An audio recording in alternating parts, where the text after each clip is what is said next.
Okay, so you sent over some stuff on blasting and cruising, and I gotta say, this is a topic people really get fired up about. Yeah, it's definitely one of those things that gets a lot of attention. And what I think is really cool about this particular author is how much they try to clarify what those terms actually mean in practice. Yeah, like when we talk about blasting, are we talking about like just going all out every single workout, or is there some nuance to it? Right. And same thing with cruising. Like some people might think that means just sitting on the couch doing nothing. But Hmm. I think the author makes it clear it's not that simple.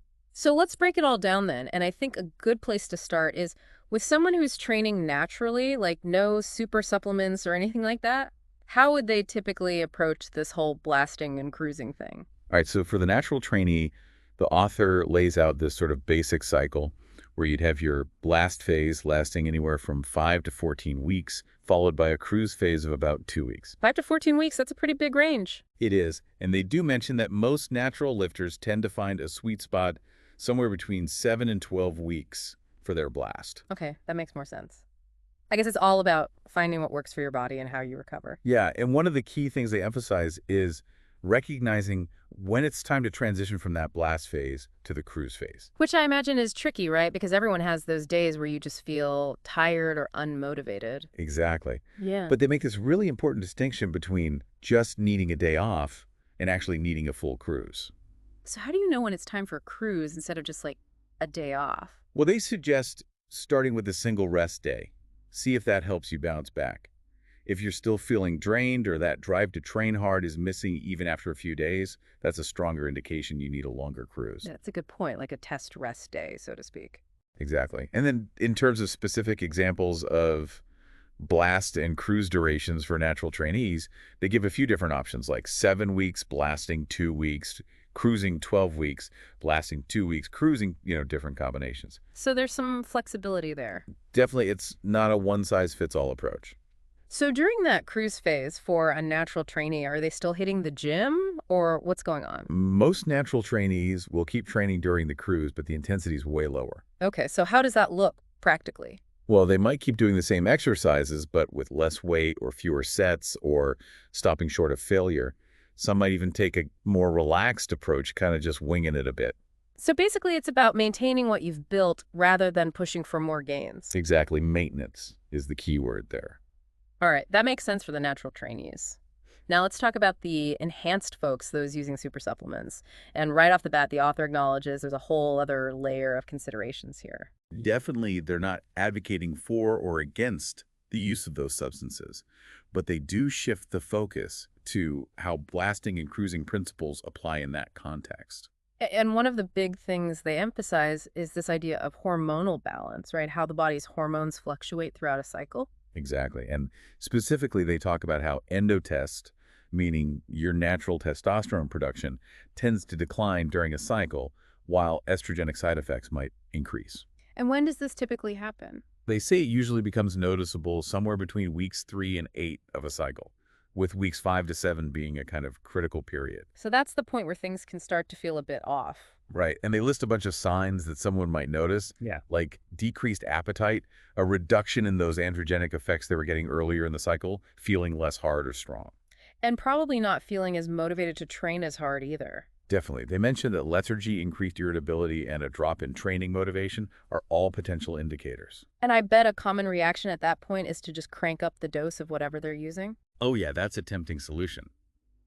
But the author has some pretty strong reservations about that approach. Yeah, they seem to be very concerned about the long-term consequences. Absolutely. They talk about things like increased toxicity strain on the body and making it harder to eventually come off those substances. And then there's the whole issue of these super long cycles. You hear about like 16 weeks or even more, which often seem to be driven by constantly increasing the dose. Right. And the author is definitely skeptical about those kinds of extended high-dose cycles. They question whether that's really sustainable and whether it might lead to problematic patterns. So their main advice for anyone using super supplements seems to be all about prioritizing HPTA regulation. Exactly, the hypothalamic pituitary gonadal axis, basically your body's main hormonal control system. They believe keeping that system functioning as well as possible should be a top priority. So for those who choose to cycle, what kind of blast and cruise durations do they recommend? Especially if someone's only doing 1 or 2 cycles per year. They suggest Shorter blast periods, in that case maybe 4 to 8 weeks, followed by a 2-week cruise. During that cruise, they recommend using antiestrogens and HCG to help stimulate natural testosterone production. And then that would be followed by PCT, right? Post-cycle therapy. Exactly. The goal being to bring those hormone levels back up to normal as smoothly as possible. And they seem to think the shorter cycling approach makes it easier to hold on to the muscle you gained during the blast. Yeah, they contrast that with longer, continuous cycles where the hormonal fluctuations can be more dramatic and potentially lead to more muscle loss when you come off. Now, the author also acknowledges that there's a whole other level of this stuff going on, particularly among elite bodybuilders and in certain regions where the rules around these substances are different. Right. They talk about how year-round usage is pretty common in those circles, especially places like parts of Europe and Mexico where the regulations are different. So we're talking about a different game entirely at that level. Definitely. And they give examples of blast and cruise cycles you might see in those cases, like 7 weeks on 2 weeks off, or even shorter cycles, like 6 weeks on 1 week off. And the cruise phase for those guys is a lot more complicated than just taking it easy in the gym, right? Oh yeah, they might be using things like aromatase inhibitors, SERMs, HCG, Clomid, even low doses of certain compounds to help maintain their hormonal environment and preserve muscle mass during that less intense phase. So the goals of blasting and cruising are even more distinct in this context. Exactly. Blasting is all about pushing for those new gains, while cruising becomes much more about managing hormones and maintaining that hard-earned muscle. And it's super important to emphasize that this isn't the author endorsing year-round cycling for everyone. Absolutely. They make that crystal clear. This discussion about more continuous approaches is specifically in the context of elite athletes who are already doing that kind of thing. It's not a recommendation for the average person. It seems like they're really big on this whole idea of blasting and cruising as a superior long-term strategy compared to just going balls to the wall all the time. Yeah, they believe it's better not only for muscle gains, but also for keeping your hormones in check. They even compare it to traditional longer cycles, saying that blasting and cruising can help you avoid that yo-yo effect of gaining muscle, then losing it when you come off. Which brings us to that interesting point they make about pro bodybuilders. You know, there's this idea that they take extended time off, but they always seem to be jacked. They basically call BS on that notion.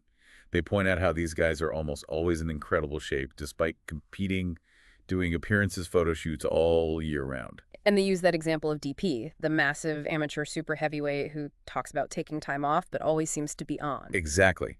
They strongly suggest that extended breaks from any kind of hormonal support are probably not the reality at the top level of the sport. So when we pull all this together, it seems like the author's ultimate message is that blasting and cruising is a highly individualized thing. Totally. It depends on whether you're natural or enhanced, and maybe even more importantly, on how your own body responds to intense training when you start feeling burned out. And they mention how they personally adjust their diet during cruises, especially when enhanced eating less, since the hormonal environment isn't ideal for building muscle at that point. Right. And the training also shifts towards maintenance during the cruise, giving the body and mind a chance to recover before the next blast. And their final piece of advice really drives home that point about sustainability. You know, taking 2 steps forward and a half step back to ensure you're making progress in the long run without burning out. Definitely finding that balance between intensity and recovery is key. So to wrap up our deep dive on this material, blasting and cruising comes across as this cyclical approach to training where you alternate between periods of high intensity for growth and lower intensity for recovery and maintenance. And the specific way you do it depends on a whole bunch of factors like your physiology, your goals, whether you're using anything. Exactly. But the overall goal is to maximize long-term progress while being smart about how you manage your body's response to all that hard work. It really makes you think about how this concept of cycling intensity and recovery could apply to other areas of life too, like maybe periods of intense work or learning, followed by some downtime to consolidate everything. It's a good question to consider, given how much emphasis the author puts on individualization and avoiding the pitfalls of pushing too hard for too long. What other parts of your life could benefit from a blasting cruise strategy?